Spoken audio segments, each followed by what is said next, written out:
Well, we have seen some interesting developments in the bond market. Interest rates have really not moved a whole lot this month, but they are trending a little bit higher based on some news working its way through the markets today, and probably a little concern about what is going to happen tomorrow. So, we're going to talk about that on today's video. It is Thursday, the 27th of March. I hope everyone is doing well. So, here's the news, y'all. 25% tariffs on imported cars kind of working its way through the markets this morning. On the one hand, people are concerned that higher car prices could lead to some inflationary pressure, at least in the headline number. Other folks are saying, hey, we may get some concessions on our exported goods that would bring the cost of those goods lower. So we just don't know where it's going to hang out. That uncertainty generally helps the bond market unless the concerns are inflationary. And that's where tomorrow's news comes in, because we get the all important produced a production consumption expenditures report tomorrow that is the Fed's favorite read on inflation, PCE. So we're going to see if that helps us or hurts us. It has the potential to do either in a big way, y'all. If the market gets the expected 2.6%, we're not going to see much movement.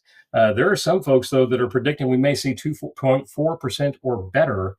Some of the economists that I watch, y'all, that think that that is a possibility, that we'll get a 0.2% read on the month over month, in which case we might see a really good rally on the bond market if we get that result. So more news to follow on that. We may do another video tomorrow if we have a real big newsmaker from that report. As we look at the economic landscape, folks, I just pulled up some numbers in Texas because I had a conversation with a client yesterday that is telling their real estate agent they're just going to pull out of searching and they're just going to wait a year or so for house prices to improve. Y'all, house prices are not coming down. House prices have increased at the national level at 4.5%. They're increasing at the local level, the San Antonio in particular market, at 3.13% just in the last quarter. Also, we are seeing significant appreciation because, of course, we still don't have builds catching up with the rate of household creation. As a country, we are creating 1.8 to 2 million households, new households every year. So all the things that lead to household creation are births, marriages, divorce. All of those things increase the amount of housing that is needed. And when you have the need outstripping the supply, you're not going to have house prices coming down. So we certainly have that circumstance now. This is not the early 2000s where you had massive overbuilding. We are not seeing anything like that. In fact, building is not keeping up with the demand. So we are not going to see house prices come down. And I just want to talk for a minute about what that means, y'all, before we look at the numbers. If you're looking at a $500,000 house and we've got a little over 3% annualized growth or appreciation in homes in our local market, then that house is going to be $15,000 more expensive in 12 months, right? So if you're waiting for interest rates to improve, you're going to be waiting for minor improvement in rate at the expense of paying $15,000, $20,000 more for that home. So just something to keep in mind, y'all. Refinancers are nowhere near that expensive.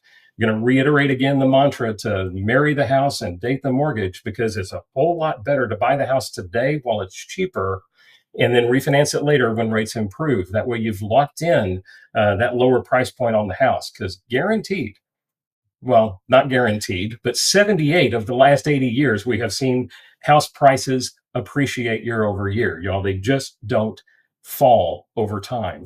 And certainly we're not seeing that right now with the supply demand model working the way that it is. Where are interest rates today? Mortgage News Daily, 6.82% in their 30-year survey today. That is up 0.03% from 30 days ago. We were at 6.79, so fairly flat on the month.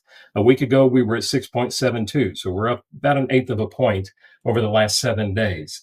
Y'all, when that PCE report comes out, if it is a blockbuster in either direction, I will be back with another video to discuss what that means for the market and what it might mean for interest rates. So fingers crossed. One more little data point that I found when I was looking at the local market today: 51% of the market in Bexar County owns, and 49% of it rents. Here's what I can say about rentals, y'all. None of that goes towards equity growth. That rent is effectively 100% interest, and you're not enjoying any of the appreciation potential that owning a home affords. So when we look at getting into home ownership, it is the number one predictor of wealth and financial success going forward. So take a look at the marketplace, get with a real estate professional. If you don't have one, call me and I'll be happy to connect you with my network of friends that can help educate you on the importance of buying a home.